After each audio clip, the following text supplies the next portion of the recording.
What's going on, everybody? Doug here, one of the host, producers, and creators of the Genre of Your Life podcast, here with a very exciting and enthusiastic review roundup episode for you guys this week. You can tell I am so eager to review both these movies for you. You know it's a great review roundup episode when I love both movies.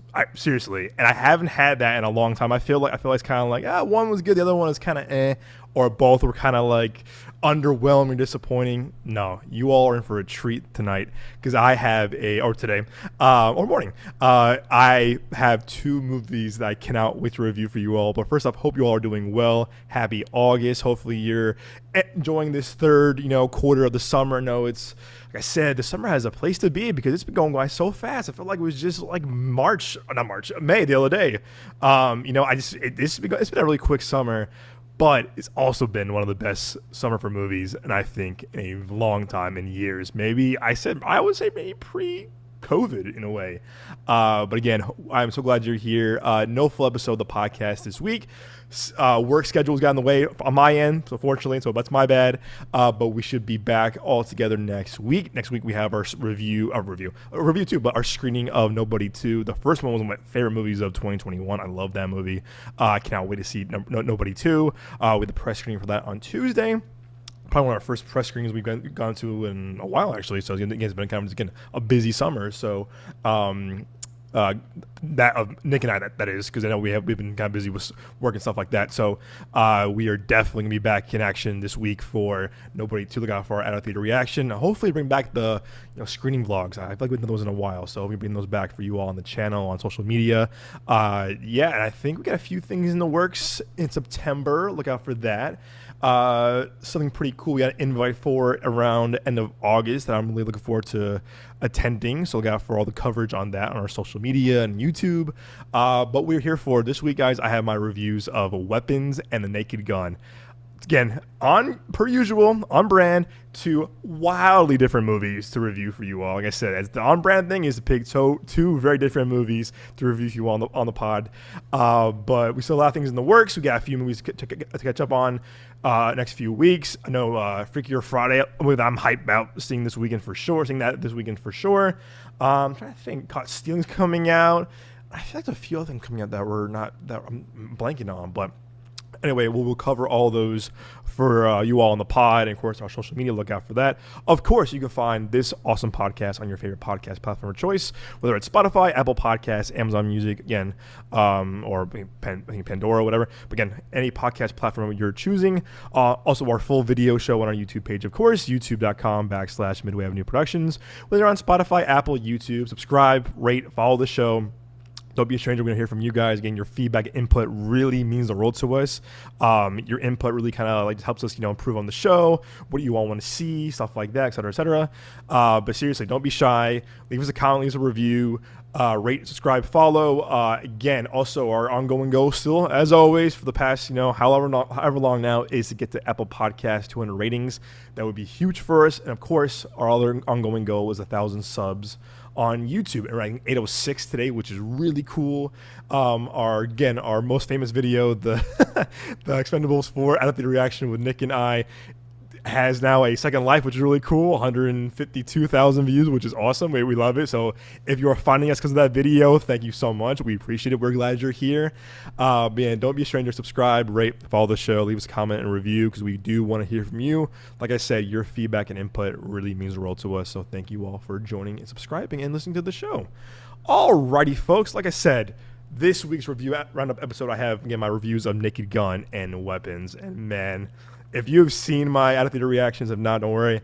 I was really eager in getting to do those reactions and now to review this news on the show. I'm really surprised that this August I've seen two amazing films in theaters that have now come out in August. Because usually, for the most part, August and January, sometimes February, seem to be kind of the quote unquote dumping grounds of kind of films that are kind of not really widely not accepted, but not reviewed well by either critics or audiences. But in the past couple of years, I think even before COVID, that's been changing a lot. I think remember when Deadpool came out in 2016 and it was wow, a good movie in February, no way. And it kind of changed that a little bit. I think we still get some stinkers and some duds here and there. in the early months or the end of summer. Listen, I remember when Suicide Squad came out in 2016 August. I'm a defender of that movie, proud defender of that movie. I know, boo boo, tomato tomato tomato. I like that movie a lot, and the day I saw it was a good day for me and my family. So we got our puppy that day, our first puppy. So I definitely have a good memory of that movie. But also, I did like that movie. I walked in like, oh, this is gonna be trash. Everyone was hating on it, and I walked out like, this was kind of fun. So yeah, I'm a strong defender of that movie. Let's see David Ayer's cut, of course. And I remember, I feel like, I think post-COVID too, like not COVID, like COVID-ish and post-COVID. I remember when Free Guy came out in August, I had that poster right there on my wall. You can see that it's peeling now because I don't know what happened to it. I think the glue's coming off of the frame, unfortunately. Like, it's a bummer, but time for a new frame for that movie poster. I think last summer, Ends With Us came out. That was a hit. That wasn't really well received, I mean, critic-wise, but it still made a lot of money. I'm trying to think, what else came out the summer before? Yeah, it's kind of a sometimes hit. I'm trying to think the past few summers. What was 2022? Oh, Bullet Train came out. That was an awesome. It came out August 2022. I'm trying to think August 2023. Oh, Gran Turismo was a big hit. Not a big hit, but actually a decent movie. So I do think that the narrative has been changing a lot on movies coming out in like the early year or like end of summer, like I said, January, February, or now August. So it's cool to see a lot more options and a lot of enjoyable films still coming out when all the big quote unquote blockbusters have kind of come and go from May to June to July. Now we're here, but Naked Gun, a movie that I was kind of nervous about. I grew up with the original films, with my parents. I know my dad's a big fan of the original Naked Gun and Airplane, the Zucker Brothers, kind of the spoof comedies. And this got announced. I think him and I were both like, like what could be good? It could be complete shit. Also in the cast, Liam Neeson. You're like, oh, really? Like, okay, like that could work, whatever. And I think as the ball started rolling a bit more, you got like, we have Kiva Schaffer directing it. From The Lonely Island. Who also did Pop Star, and Hot Rod, and a lot of stuff. And it's like McFarlane, comedy, genius with Family Guy and Ted and, American Dad, very talented people. You're kind of like, okay, this could be good. But again, and I think also in this climate too, how comedy is very, I don't think dying, but comedy isn't how it was 10 years ago, 20 years ago, especially comedy movies. Comedy movies have definitely taken a hit. It's really funny. You can watch the PSA for this, the Save Comedy PSA that they did for this movie with Liam Neeson narrating, like, please save comedy. Kind of like those, for 10 cents a day, you can save this animal, whatever. It was really kind of funny. They kind of like use that for their own advantage to like promote this movie. But, I grew up with a lot of great comedy movies, both as at home on DVD and VHS. Now it's in theaters. I know, like, some of my favorite memories going to seeing comedy movies with friends, whether it was like the Seth Rogen movies or Adam Sandler movies, you name it, the Kevin Hart movies, and go on and on. I think back to high school and seeing 21 Jump Street with some friends for the first time, I thought loving it. Seeing Trainwreck with some friends in high school, loving it. It just that communal experience of seeing a comedy with a crowd laughing and giggling and kind of hollering the best ways is really has been missing from the theaters. And I do think the last great year for studio and theatrical comedy was probably 2018 because we had Game Night, Tag, Blockers. I'm blanking on a few too. Blockers, Tag, and Game Night. Three of like movies I thought were hilarious that year, and I thought probably a few that I'm blanking on too. But I remember that summer kind of saying like, oh, it's cool to see three still, studio comedies really on the big screen. And I think 2019 is when I noticed. I was like, oh, we're not seeing a lot of comedies this year. And I think I remember seeing stuff like, Stuber or a movie that I love, Good Boys, which is hilarious. That was the last time I remember being in a comedy movie, like belly laughing while I was hurting. I remember seeing with some friends in college, like I think the first week back in college, our senior year at ASU. And I remember just like hurting laughing because I'm like, wow, I'm laughing so hard this movie because I think that summer was like we were missing a bunch of comedies that summer, and I guess the Stuber was fine, but it wasn't like a really comedy. It was funny, but it was kind of like whatever. But that to me was like, oh man, I guess Shazam was funny, not really a comedy, but actual made comedies for the big screen from a major studio. COVID hit, time went on. We're seeing a lot of these comedies now either go to streaming either as series or made for streaming movies. And I'm like, wow, comedy has like now, I guess, taken like the back seat is now kind of like the child of like, oh, the problem child of like, I'll just put them on streaming, put them on a series. I do think we've seen abundance. I mean, a huge amount of comedy series the past couple of years, but not so much comedy movies. And if they are, they're kind of dropped on Hulu or Netflix or whatever, our Prime, and they're not really marketed, or two, there's not a lot of word of mouth about it. 'Cause I don't think you can't really. I mean, a comedy movie at home is fine, but if you're not watching with a crowd or an audience, you're kind of missing a really communally kind of cathartic experience. So when this was coming out, I was like, oh wow, this is probably the first comedy we've gotten, like a major studio comedy in quite a while. I think 2023 we had a few decent ones. They weren't big though. I feel like I'm trying to think, for example, like I know Strays, Joyride, what's the one with Jennifer Lawrence? No Hard Feelings. Okay, there you go. But I don't really consider like Dumb Money a comedy. It was funny at times, but I don't think a comedy. I'm trying to think. Hitman came out the year after. A lot of these were streaming movies. I mean, again, straight, You People, which was kind of had its potential, kind of was whack. But Joyride, Strays, and No Hard Feelings, I really felt like, Anyone But You. Yeah, Anyone But You, I'll put up there. The movie's kind of it's rom-com, but it's still a comedy. I would put up there. Saltburn's not a comedy. Cocaine Bear, not really. So you see from my tone of my voice and kind of my disgust, where it's just like, man, there was really no comedy movies at all in the past couple. And then last year, nothing. I mean, Deadpool, Wolverine, I guess. It's a comedy, but again, it's a Marvel movie. It's packaged as a Marvel movie. I'm trying to think 2022 comedy movies. Bear with me, I know. Come on, the review of the movie. My bad. Bullet Train, action comedy, Lost City, romance, rom-com. Me Time was so bad. Oh, I love Mark Wahlberg. I love Kevin Hart. The movie was so bad. But anyway, so comedies. We haven't really gotten a major studio comedy in quite a while, and I was getting sad because, again, some of my favorite movie-going experiences is either being at a press screening or advanced fan screening, and laughing with some friends and a group of strangers at a good time, laughing and chuckling and giggling. So with this, I was like, okay, please. And then I was hearing from colleagues and people who I admire and critics in the circle loving this movie. I'm like, hey, maybe this is good. This is a good sign. And that thing when the embargo lifted last week when the movie came out, and I had some close friends of mine who were into the press screenings that it's so funny. It's so funny. I was like, hey, good. The Rotten Tomatoes score came out, and listen, I love a lot of comedies that have like awful Rotten Tomatoes scores. I don't always use that as kind of like the holy grail of be all, but just hearing how good it was from friends, people I trust, I was like, okay, we're good signs. And man, I am so happy to report this movie is fucking hilarious. Excuse my language, fucking hilarious.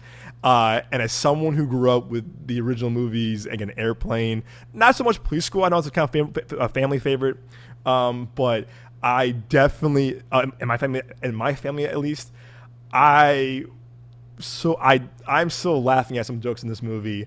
If you don't know Naked Gun, this is not a remake. It's a reboot sequel, legacy sequel of the original three. More of the first one, of course. But Naked Gun 2025, Lieutenant Frank Drebin Jr. becomes a police officer like his legendary father, played by the great Leslie Nielsen, and must save the police department from shutting down by solving a case. That's all you need to know. And nice short, kind of to the point premise. Like I said, if you are a fan of the Zucker Brother kind of comedy, Airplane, Police Squad, and the original Naked Guns, you are in for a treat. And if you're not, if you haven't seen the original or Police Squad or Airplane, don't worry, you're good. This movie services such great comedy for both new fans of this comedy, of the franchise, and returning fans. Legit, I can't wait to see this with my parents, and my dad especially, because I feel like he loves the OG Naked Gun and the Airplane movies. He's going to love this, I feel like. I really do. I was laughing from start to end. There is a little bit of like a period where I was like, I'm not laughing as much. I'm still giggling. But I was kind of worried too, some context. I remember when I got my ticket, I booked it online. to have the Regal pass. And, you know, I walked into the theaters, like 3 of us, including myself, and I said, oh no, because I didn't get a screening for this movie. I didn't get an advance opportunity for this, unfortunately. But I wanted to see it with an audience. I had to see comedy and horror movies with audiences because the experience is so visceral and it's so important. And got there before trailers began, and I was like, oh no, 3 of us? And I was like, oh man.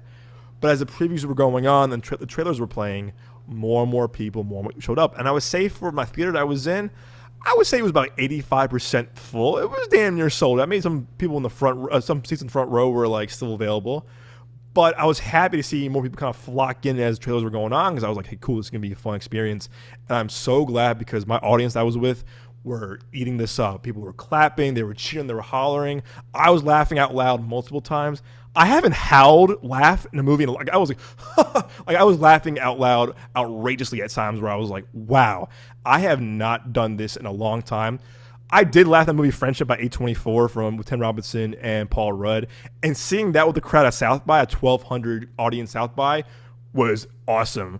Saw again with my dad and maybe a few people in the theater at our local Regal. Not the same kind of experience, but still like the movie a lot.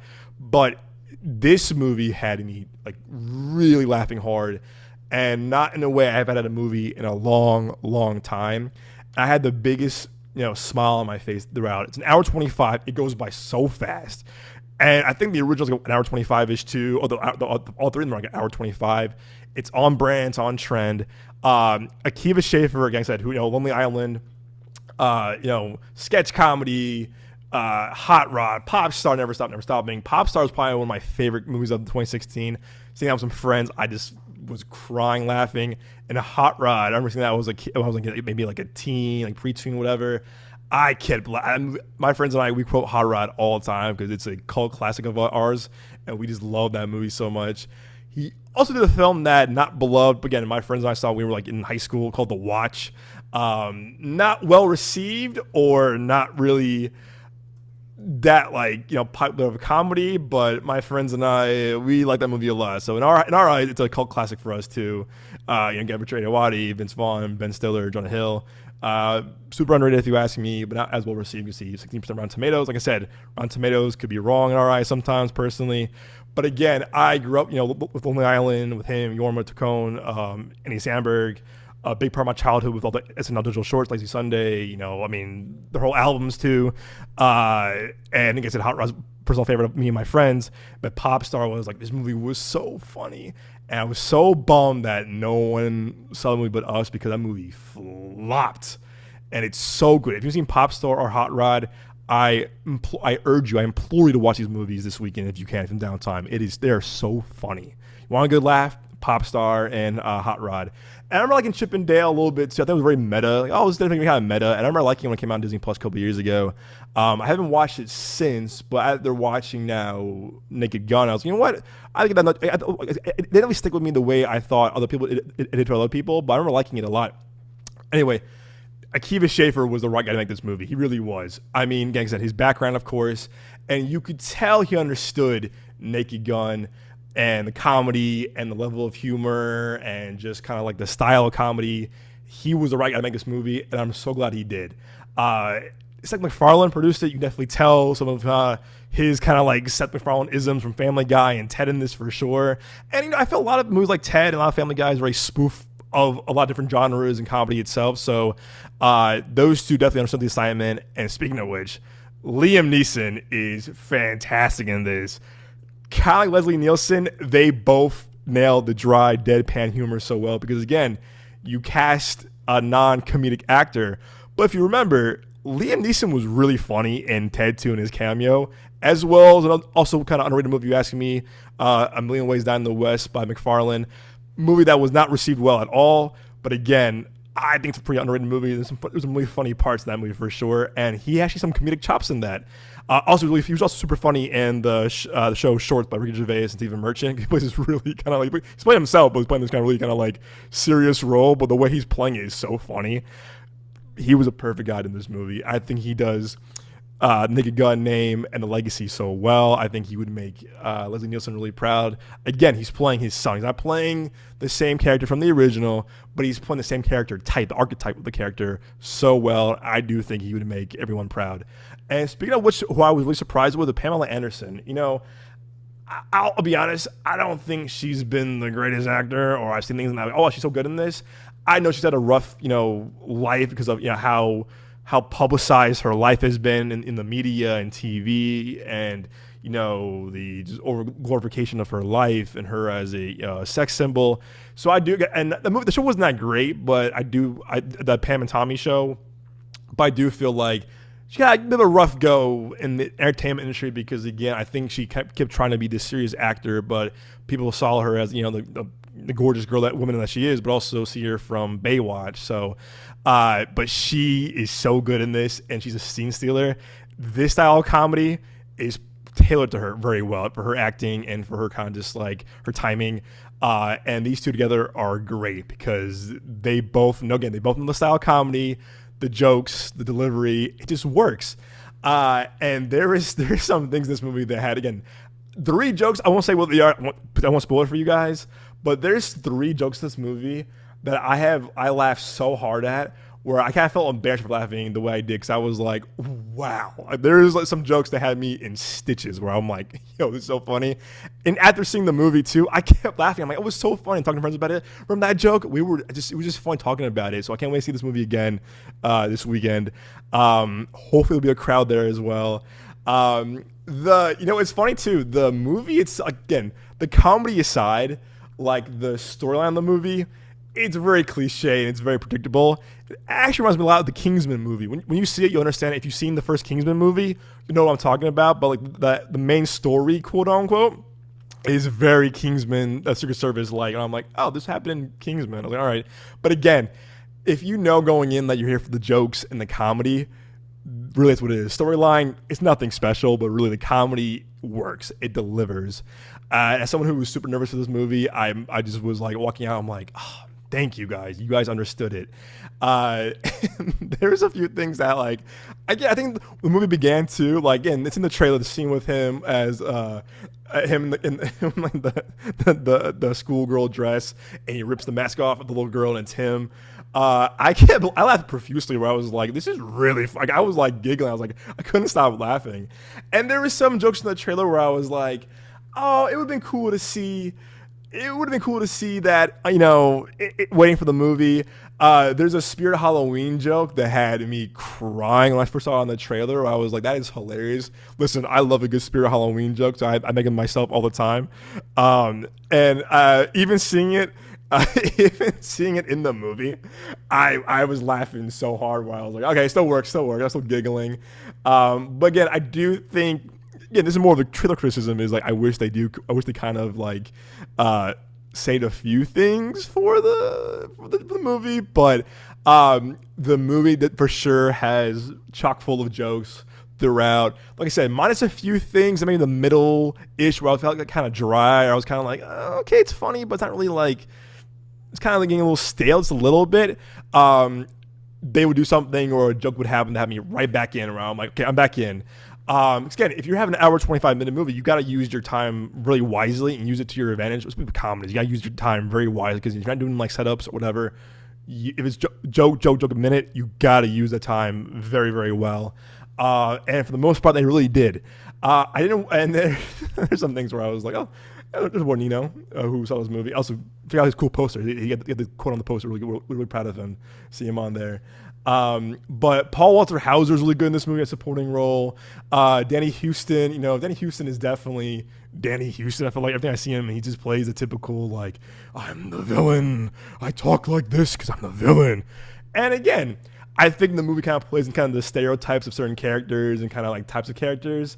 And he definitely plays the typical like villain that we've seen him in, from stuff like, X-Men to Wonder Woman. To literally even Game Night, like he was a villain in that movie. Like, he's the typical villain. But again, I think the film definitely kind of like, leans into that, like, oh yeah, he's the villain. That's the point of the movie, whatever. And he has some really funny lines through him, like, oh, he's the villain, the typical villain. He has some pretty funny one-liners. Well, I'm like, oh, that's pretty good. One joke especially that had me getting in stitches where I was laughing so hard. And I really, really, really hope this movie is a resurgence for studio comedies in general, for theatrical. Because I feel like, again, what right now, I think we're seeing a lot now in the theaters is the big action blockbuster spectacles or the horror films. And listen, I love all those films, or the genre at least. Not all the films all the time, but for the genres, I am a fan of those movies. But you can definitely tell that the shortage of comedies is really noticeable. And this movie did, critic and audience wise, did really well. Box office, it was like 17 mil. Which is not terrible given the fact of the state of the theaters right now, state of the movie going experience. Like, how much was this movie? 42 mil. Okay, so it's 42 mil plus marketing. You're looking at 84 mil, give or take. It's made now 36.5 right now. Okay, so it's got. I would really hope that it has legs, because I feel like with Weapons and Freakier Friday, and then next week Nobody too, it doesn't have too much competition, and the word of mouth is so strong, and I hope it's kind of like end of summer, like surprise, like, oh yeah, it did really well. Not box up, not big blockbuster numbers, but still made its money back, so that more studios can go back to investing in comedies. Again, I think everyone, in the press junket, even the actors, even the journalists, have all asked, like, it's fun to see a comedy again in the movie, but I think comedy is comedy is very delicate right now, both in TV, film, and stand-up. And I really hope that this film does well enough to, give more comedies a chance for the big screen, and studios go back to investing in comedies like this. Because we are missing them. And like I said, the fact that my audience was so, again, clapping and laughing and hollering, I was too. It was just like, I'm really glad, because if I saw it by myself or saw an empty theater, I still would have laughed. But it definitely heightened and enhanced my experience singing with the crowd. Again, do all the jokes land? No. But if you're a fan of spoof comedies, you're a fan of all the movies itself, you're a fan of Liam Neeson, you're a fan of, Naked Guns, whatever, you just want to give the time and laugh, this movie is the perfect escape for an hour 25. To get some good jokes and have a good time. And I'm really happy that, although I had my doubts, that it did not let me down, and I just had a big old smile on my face the entire time. So I'm giving Naked Gun a solid 8.5 out of 10. I've had so much fun with this movie. As of now, it's on my top 10 of the year, because, again, I definitely love seeing comedies in general. If you make me laugh like this, you have a spot in my top 10 for now. Again, the year's still young. We got 4 more years in this year. Duh. We have 4 more months left, and there's so much more coming out. But as of now, it's my top 10. And I look forward to seeing it again with my dad, seeing it again probably before it leaves theaters, and definitely having it on Blu-ray when it comes out. So I'm giving Naked Gun 2025 at 8.5. And I do think they really just nailed it down pat. Like I said, Seth MacFarlane, Kiva Schaffer, Liam Neeson, and Pamela Anderson, all 4 of them understood the assignment. And I'm so glad they did, because if this movie was a disaster, I would have been so heartbroken, but they delivered. So, guys, please, please, please, please check out Naked Gun. And if you can, see with the audience, it's just a fun time. And it's a reminder of how important comedies are in general, but how important comedies are to the theatrical experience, of the movie-going experience. So check out Naked Gun. I can't wait to see it again.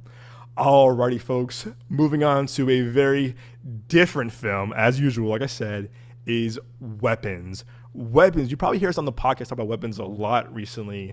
For some context, this is made by Zach Cregger. Zach Cregger, I wasn't too familiar with his work, really, I want to say prior to Barbarian, and that's because he was in a group called the Whitest Kids You Know, a sketch comedy group, and didn't watch that really at all. I didn't watch it at all, and I was like, oh, okay, who's this guy? But I think I remember seeing the trailer for a movie called Miss March, and I was like, that looks kind of, I was like, this is kind of silly.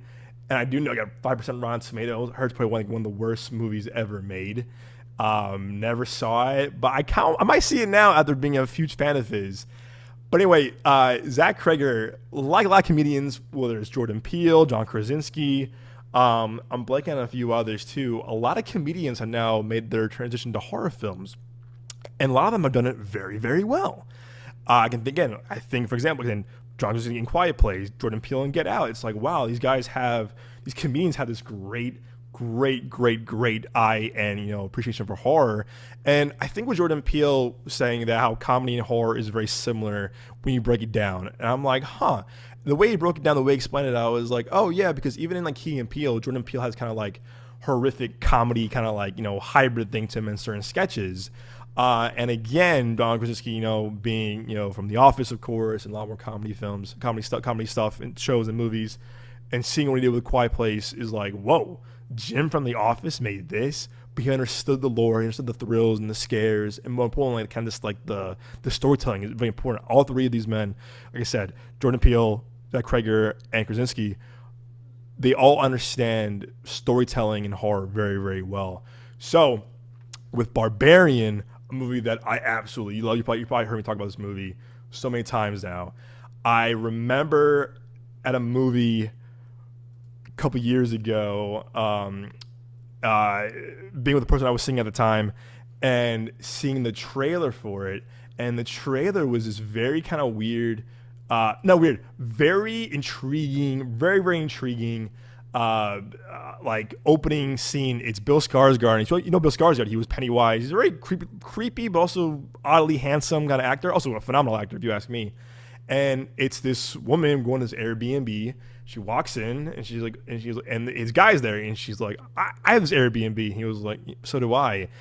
It's the kind of like the perfect recipe set up for like a horror movie, because it's like, you don't know this guy, you know what he's capable of, is he telling the truth, whatever. And it's just kind of these very kind of like loud red flags. You're like, oh man, and the trailer is just that. She walks in, but the marketing is so good because again, you don't really know what's going to happen, and you assume, oh, Bill Skarsgård, Pennywise, he's probably the bad guy, creep. And I don't want to say too much. You've seen Barbarian, you think you know where it's going, and you do not. And the trailer was so good because it was just them talking. He's kind of being weird, whatever. And then it cuts to this thing of her looking at a basement.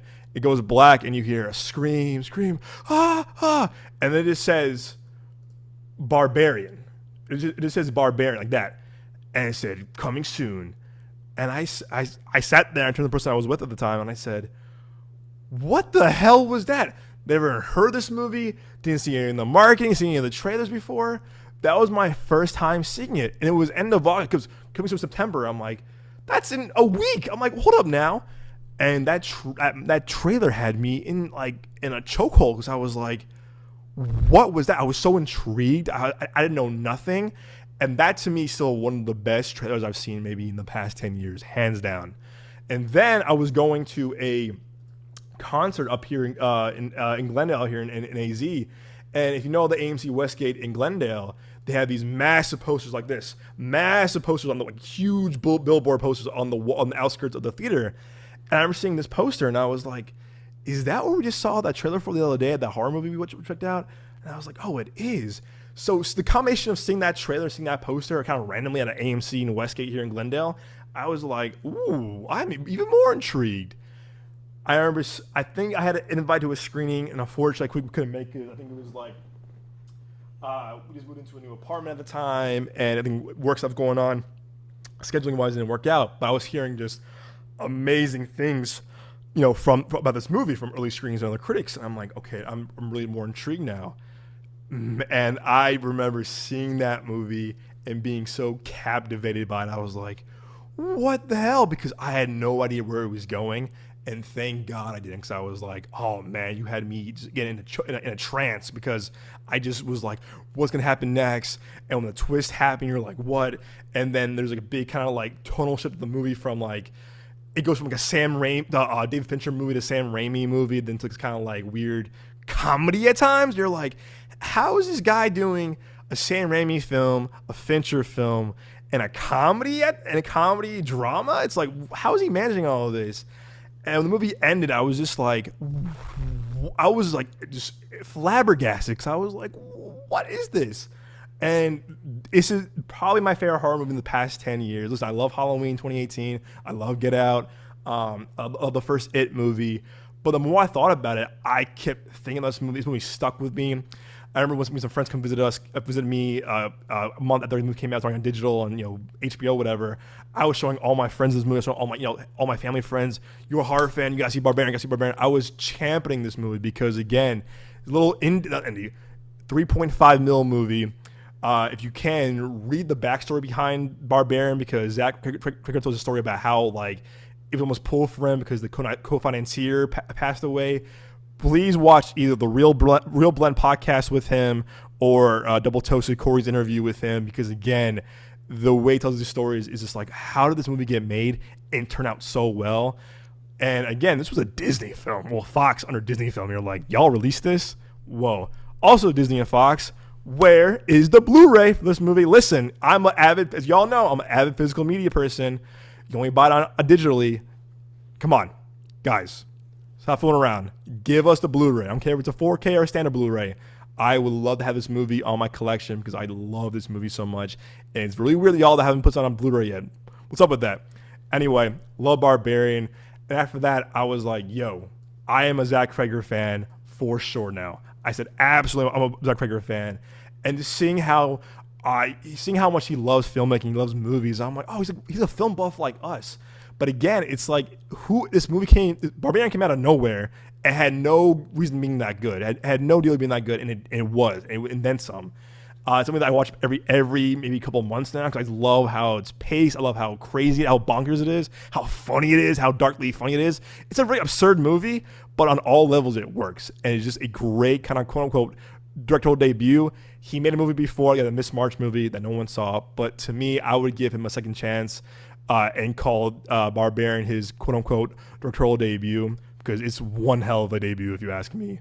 But Weapons is a movie that I've been looking forward to since Barbarian, because he became this guy of like how well Barbarian did. It was like, who is this guy? Like, and everyone paid notice because Barbarian was so well received for a little film that we thought 3.5 mil. It made like 50 mil. Again, that's a great return for a small film, like original film that is too, Wally original. And I remember when he's like, oh, like his next movie's gonna be this XYZ was gonna happen next. And the little backstory too, the bidding war of this movie was crazy, legit. I think every major studio, both theatrical and streaming wanted this movie.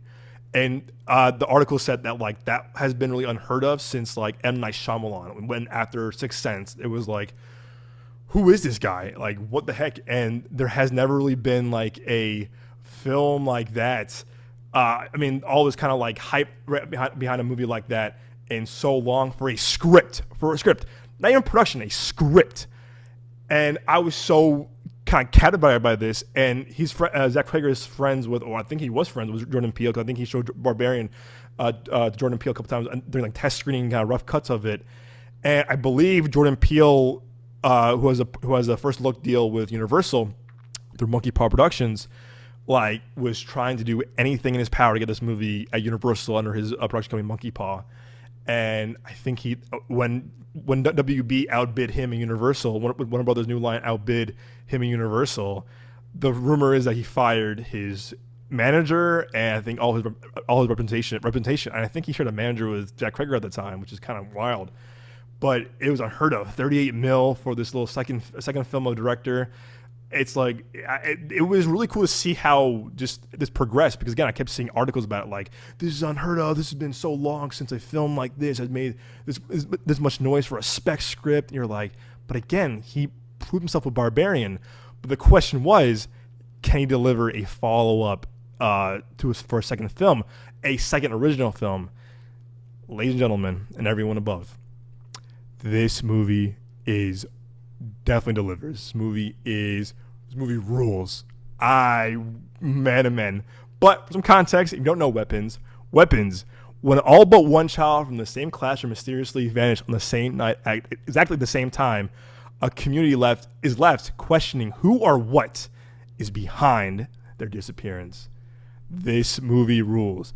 And for some context too, this is the same producing team behind both Barbarian and My Beloved Companion, also on my wall right there on the posters on the wall. And if y'all heard me on the podcast this year, or my reactions, or anyone you know me, you all know how much I love Companion. It's a 10 out of 10 if you ask me. It's my favorite movie of the year so far, and it probably still will be. But listen, Barbarian I loved, Companion I loved. I said, if y'all fuck this up, I'm going to be so sad. And boy, oh boy, they deliver a wild, bonkers horror epic. The best way to pitch this movie, honestly, is, again, there's going to be no spoilers, of course. It comes out this weekend. See it for yourself, of course. Best way to pitch this movie, non-spoiler, is the movie Prisoners, a film that I adore and love. Pulp Fiction, Magnolia, with a touch of Stephen King and John Carpenter. That is the best way to pitch this film to you all. It is. In my tweet, I said it's the deliciously twisted, bonkers love child. Prisoners, Pulp Fiction, Magnolia, and touch of Stephen King and John Carpenter. Man, I haven't been this hyped for a movie in so long. I would say probably this, F1, and The Accountant 2, and probably The Running Man I'll put up there. But this movie especially because it was supposed to come out in 2026, and if you heard our earlier this year films that we were most hyped for, me and Nick did our list of the ones that we're so excited for. This was on our list because originally it had January 2026 release date. This film tested so well that WB had so much confidence in this movie. They moved it up from January to August of this month, and it's like that's unheard of. Unless the film that means the movie is great, and I was hearing people who read the script saying how great it is, people who saw at the screen how amazing it was, and I'm like, okay, y'all hype me up. I love Barbarian, I love Companion. Come on now. And I remember being so excited, but so nervous. I'm like, guys, please deliver, please deliver. Like Barbarian and Companion, this movie had me also in a trance and chokehold because, again, I was just so captivated by what's going to happen, the story. I will say it's more of a slower burn than both Barbarian and Companion, but I was never once like, oh my God, get on with it, or this is dragging. No, never once. I was always so intrigued of like, what's going to happen? How are you going to unveil this? And like I said, it is a non-linear type of movie. Again, think Weapons, think Pulp Fiction, think Magnolia, different kind of points of view, different angles of story and approaches. And the way Zach Cregger kind of weaves all of them together, genius. And again, this movie is another reason that he's one of the best voices in modern horror for us right now. Seriously, I am now a fan for him for life because I cannot wait to see what he does next as a filmmaker, as a creative. He produced Companion, so he has some input in the movie itself. This guy knows what he's doing, and you can see a lot of maturity in him as a filmmaker from Barbarian and to Weapons. Barbarian, okay, not feel like a rookie filmmaker at all, but you can definitely tell he's learned so much in the time from Barbarian to now to Weapons. You're like, wow, he's matured a lot in his filmmaking and his storytelling, because again, whether it's like certain camera choices, certain style choices, certain cameras, certain story beat decisions, you're like, wow, he's really evolved as a filmmaker from one film. That's pretty impressive. And again, I feel like there's been a lot of films where, like, from a young filmmaker, up and comer, where first film is great, second not so much, and it comes down path. I hope, knock on wood, that isn't the case with him going forward, because I think he's a lot of potential as one of the great filmmakers of our time, if you ask me. If he continues on this path from Barbarian to Weapons, and being a producer on a movie like Companion, dude, you have a great future ahead of yourself. This movie, guys, it is twisted. It is very like Barbarian, wildly original, ambitious, ambiguous, and also like Barbarian too, very absurd. This movie was really funny at times, despite its very kind of eerie and grotesque nature. You're like, why am I laughing at this? And at the press screening we were at, shout out to our boy Nino, who was the best of the best, got us on the list for this movie. Our buddy Seth was with us too. And it was a packed house. And I was like, wow, a little original horror film like this, it has a packed out screening. What's crazy too, even though we were on the list, luckily, I was going to get some popcorn and get a drink. The line for this movie was out the door. And in AZ now it's 110 degrees, it's super hot now. People were outside waiting for this movie. They had turned away so many people because it was just a lot of people showed up for this movie. It's crazy. But also I'm so happy because, again, it's an original film that's doing this, has this kind of buzz and has kind of hype for it. This is a very special movie. And the movie itself, like I said, you think you know where it's going. I never once was like, what's going to happen here? I had some some guesses like, oh, this could happen. And some things were kind of right. Some things were way off. And I was like, okay. I was so just mesmerized by his storytelling. The performances across the board are phenomenal. But to me, the main three, without spoiling, that stood out to me were definitely Josh Brolin, Julia Gardner, and Amy Madigan, who I remember seeing her as a kid in Uncle Buck. I don't want to say who plays who. If you've seen the trailer, you know kind of a few people. But those three, especially Amy Madigan, whoa, some outstanding performances.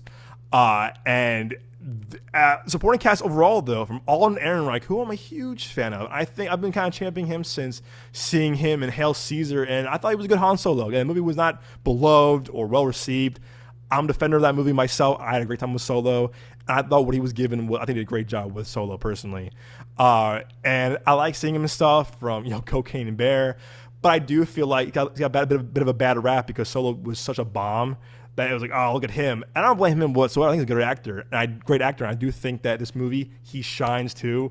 And his section of the film, I was like, see, dude's a good actor. Y'all some haters. And I love seeing him with a good script. I think it all depends on the good script with him and a good direction. And I think Zach Cregger was the right guy to kind of work with him and cast him because he had a great performance out of Alden Ehrenreich.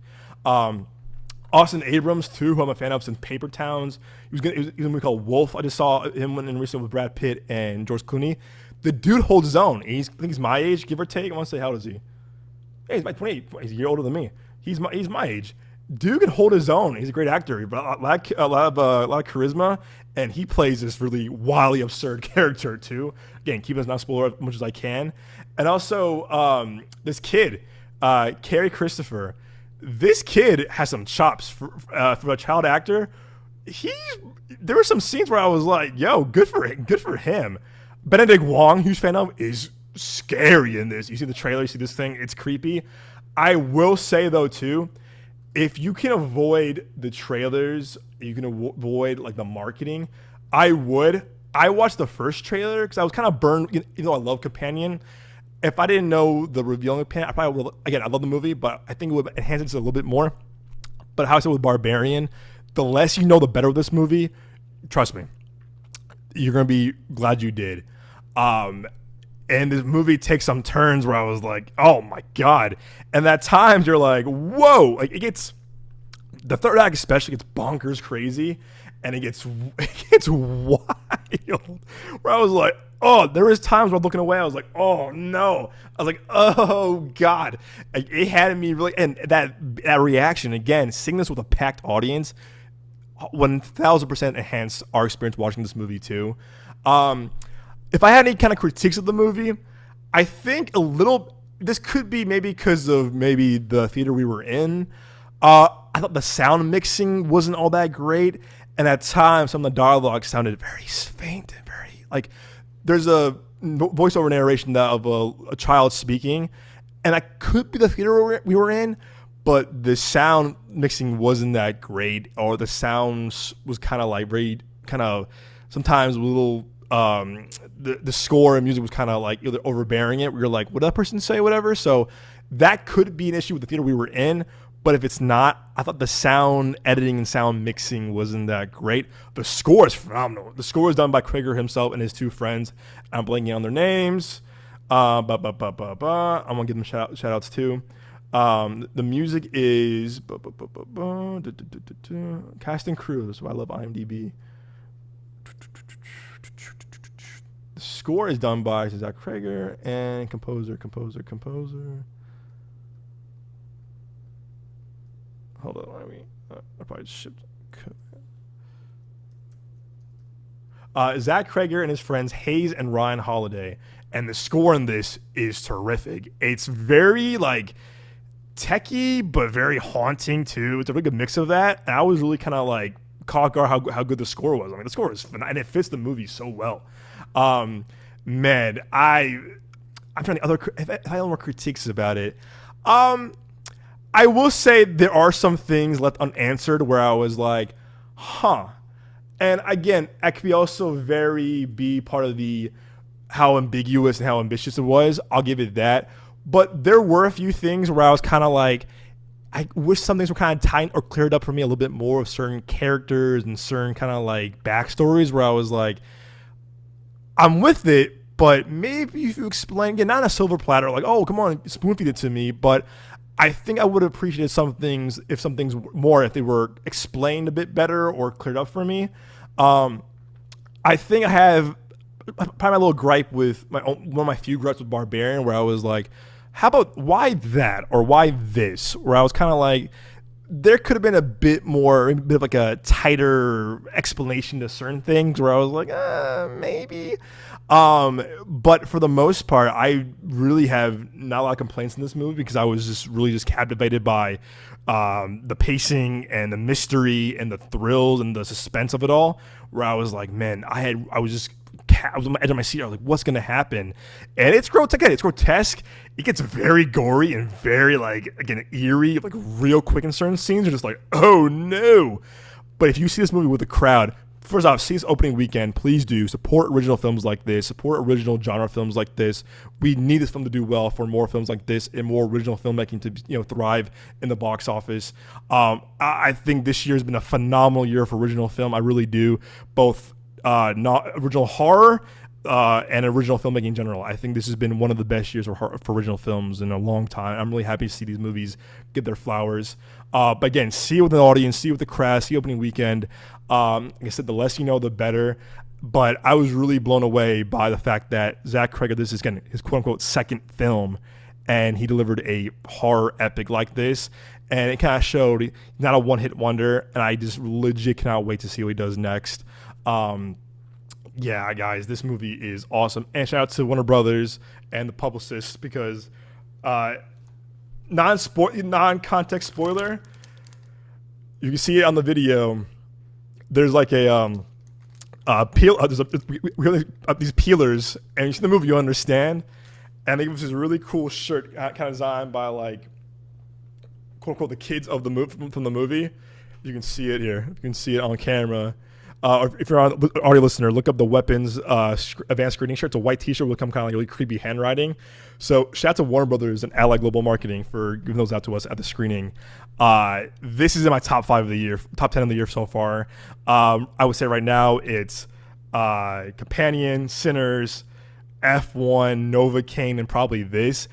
I will for sure be seeing this opening weekend, see it again at my local Regal, see it with the crowd if I can, because I can't wait to see it again. It had me just really just so engaged, and I want to see other people's reactions to this movie too.